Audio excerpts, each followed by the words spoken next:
She was the most famous warship in the world. 48,000 tons of steel and empire, more than 800 feet from bow to stern, with guns that could hurl a shell weighing nearly a ton more than 15 miles across open sea. For 20 years, she was the ship every schoolboy could name. The ship sent on royal tours to remind the world whose ocean this was. They called her the Mighty Hood. Less than 10 minutes after the first guns spoke, she was gone. Not sunk in the slow, groaning way a great ship usually dies, torn open, broken in half. Swallowed. Of more than 1,400 men aboard her that morning, 3 came home. 3. How does the pride of an empire die in the time it takes to boil a kettle? That is not a question you ask about the largest warship in the Royal Navy. And yet the Royal Navy asked it, twice, in 2 separate boards of inquiry, because the answer was so terrible and so fast that no one who watched it could quite believe what they had seen. This is the story of those minutes. Treat it as what it is. A forensic investigation into why she died so quickly, and why, more than 80 years later, we still cannot say for certain what lit the fire that killed her. To understand how she died, you have to understand what she was and the bargain that was built into her from the first rivet. Hood was a battlecruiser, and a battlecruiser is a beautiful, dangerous idea. The idea was speed. A battleship carried the heaviest guns and wore heavy armour, thick belts of steel to shrug off enemy shells, and that armour made her slow. A battlecruiser kept the big guns, but stripped away much of the armour to run faster than anything that could hurt her. The theory was elegant. She would outrun what she could not outfight, and outgun what she could not outrun. On paper, it was the perfect predator. In practice, it hid a flaw. Take the armor off a warship and you are betting that no shell will ever find the thin places. And warships, it turns out, are full of thin places. The thinnest of all sits on top. The deck. The Royal Navy learned exactly what that bargain cost on a grey afternoon in 1916 at the Battle of Jutland. There, British battlecruisers met the German fleet, and 3 of them, Indefatigable, Queen Mary, and Invincible, blew up. Not sank. Blew up. A German shell would arc high and fall out of the sky, punch through the lightly armoured deck, and reach the magazine, the sealed chamber deep in the ship where the shells and their propellant charges were stored. One flash in there, and hundreds of tons of explosive went off at once. Queen Mary took more than 1,000 men down in seconds. The British admiral commanding those battlecruisers watched 2 of his ships vanish, turned to the man beside him, and remarked that there seemed to be something wrong with their ships that day. He was right. The thing that was wrong was the deck. Hood was the answer to Jutland. She was already being built when those 3 ships died, and her design was torn up and reworked to carry more armour, to be the battlecruiser that could finally survive. And she did carry more. But here is the flaw at the heart of this whole story. The extra steel went mostly onto her sides, her belt, the armour that stops a shell coming in flat and level. Her deck, the roof over her magazines, stayed thin. The one lesson Jutland screamed the loudest was the one lesson her final design could not fully absorb. She went to sea as the answer to a disaster while still carrying the seed of that same disaster inside her. And the Navy knew it. This is not hindsight. Through the 1930s, as gunnery ranges grew longer and shells came down at steeper and steeper angles, everyone who studied Hood understood that her decks were her weakness. There was a plan to fix her, a full reconstruction to give her at last the thing her cousins and the older battleships were getting, a proper armoured deck laid over her vitals. Renown, one of her near relations, got that rebuild. Hood was scheduled for hers. The rebuild never came. War came instead. In 1939, there was no time to take the most powerful symbol in the fleet out of service for years, so she stayed in the line exactly as she was. A 20-year-old ship, worn from 2 decades of hard steaming, carrying a First World War heart and a First World War weakness into a Second World War fight. Everyone hoped the thin deck would never be tested. Hope is not armour. There is a second reason the Flaw survived, and it is not about steel at all. Between the wars, Hood became less a warship than a symbol. In the 1920s, she sailed almost the whole way around the world on a great empire cruise, showing the flag in port after port. and everywhere she went, the crowds came to stare. She was the largest warship on the planet, and she looked it, long and low and lethal, the physical shape of British sea power.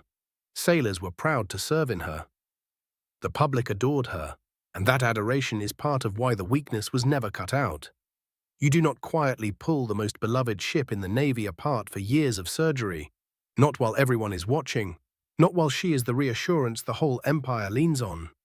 In May of 1941, the deck was tested. Out of a Norwegian fjord came the newest and most powerful battleship in the world, the German Bismarck, and with her the heavy cruiser prince Oyjen. Their mission was to break out into the open Atlantic and fall upon the convoys, the lifelines of food and fuel keeping Britain alive. If those two ships got loose in that vast ocean, they could sink merchant vessels faster than Britain could build them. They had to be stopped, and they had to be stopped at the gate. The gate was the Denmark Strait, a narrow freezing channel between Iceland and the ice pack off Greenland. On one side, the land, on the other, a wall of drifting pack ice. Between them, a corridor of dark water only a few dozen miles wide, and into that corridor the Royal Navy sent its two best available ships. The brand-new battleship Prince of Wales, so fresh from the builders that civilian workmen were still aboard, trying to coax her temperamental guns into working. And leading her, flying the flag of Vice Admiral Lancelot Holland, the mighty Hood. They met in the small hours of the 24th of May. Cold, half light, the sea running high. And here Holland made a choice that tells you he understood exactly what he commanded. He drove Hood straight at the enemy, bows on, closing the range as fast as his engines would carry him, because Holland knew the Flaw. At long range, shells come down steeply, plunging out of the sky onto the thin deck, straight toward the magazines. At close range, they arrive flat and hard against the thick side armour. The armour Hood actually had. Every second spent at long range was a second his weak deck lay exposed, so he ran to close the distance and get past the danger. It was the right instinct. It was also a gamble, because charging bows on, he could only fire his forward guns. Half his firepower pointed the wrong way while he sprinted through the killing zone. Just before 6 in the morning, the guns opened, and in the confusion of half-light and near-identical silhouettes, it appears Hood fired first at the wrong ship, at Prince Oyjen leading the German line, mistaking her for Bismarck behind. The Germans had no such doubt. They concentrated on the famous one, the Hood, the flagship, the prize. The cruiser found her first. A shell started a fire on Hood's upper deck, among the ready ammunition for her lighter guns. Flames ran along the boat deck, ugly but not yet fatal. Hood kept charging, guns flaming, closing the range, seconds from the safety of shorter distance. She never reached it. At a range of around 9 miles, some 16,000 yards of grey water, Bismarck's Fifth Salvo came down. A cluster of 1-ton shells falling out of the sky along the exact plunging path that Holland had been racing to escape. And then the thing every naval officer since Jutland had feared, and every board of inquiry afterward would circle around, happened in a single instant. A tower of flame rose out of the Hood.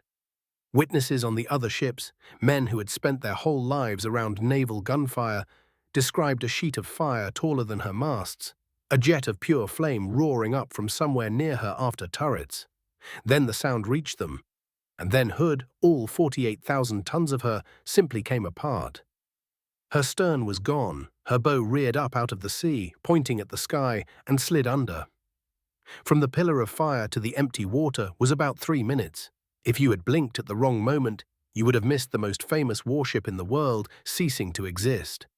The one ship left, the half-ready Prince of Wales, now found herself alone against the 2 Germans, with the wreckage of the flagship still burning on the water beside her. She fought on for a few more minutes, her unreliable guns jamming one after another, landing a few telling hits on Bismarck before the weight of enemy fire forced her to turn away behind a smokescreen. She survived. The Hood and almost every soul in her did not. More than 1,400 men went down with her. The exact number is written a little differently in different records, somewhere just past 1,400, but the shape of it never changes. Almost all of them. Vice Admiral Holland, her captain, the boy signalmen, the stokers deep in her belly who never even saw the enemy. Gone in the time it takes to read this sentence a few times over. 3 men lived. Just 3, Ted Briggs, Robert Tilburn, and William Dundas, thrown or washed into a sea so cold it kills in minutes, clinging to scraps of floating wreckage as burning oil spread around them. For 2 hours they drifted, singing to stay awake, watching one another for the moment someone stopped moving. A destroyer, the Electra, found them at last, steaming in expecting to pull hundreds from the water and finding 3. Out of a crew that could fill a small town. 3. So the pride of the Royal Navy was dead in under 10 minutes, and the entire British Empire needed to know one thing. Why? Why so fast? Ships take punishment. Ships burn and flood and fight for hours. This ship had detonated like a bomb. If there was a flaw that could do that, the Navy needed to find it before it killed another ship. And if there was blame, a nation in shock wanted somewhere to put it. The first board of inquiry sat within days. It was quick, perhaps too quick, and it reached the obvious conclusion. A German shell had reached one of Hood's after magazines and set it off.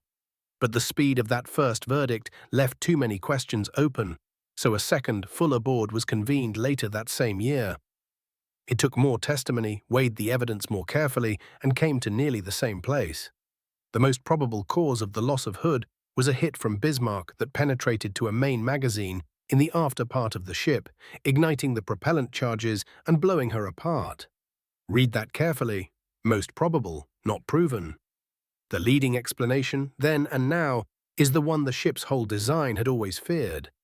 A shell plunging down at a steep angle, slipping through or past that thin deck armour, reaching the after 15-inch magazines and setting off the charges stored there. The old Jutland death arrived at last. But here the investigation runs into the wall it has never fully climbed. Nobody saw the shell, nobody could. It happened inside the ship, in a sealed steel room, and everyone in that part of the ship died.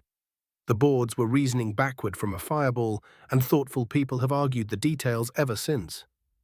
Was it really a clean plunge through the deck? At that range, some experts calculated the shell was not falling quite steeply enough for the classic plunging hit, which means it may have come in lower, through the side, below the belt, and found the magazine by a different road. Or the fire may have started not in the big 15-inch magazine at all, but in a magazine for her smaller 4-inch guns, which then flashed through into the main charges.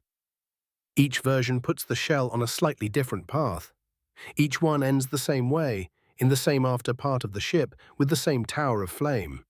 What no board could ever do was watch it happen and be sure. For 60 years, the answer lay almost 2 miles down, in the black freezing dark of the Denmark Strait, where the wreck of the Hood had never been seen by human eyes. Then, in 2001, an expedition led by the shipwreck hunter David Mearns found her. What the cameras showed was not a ship, it was a debris field.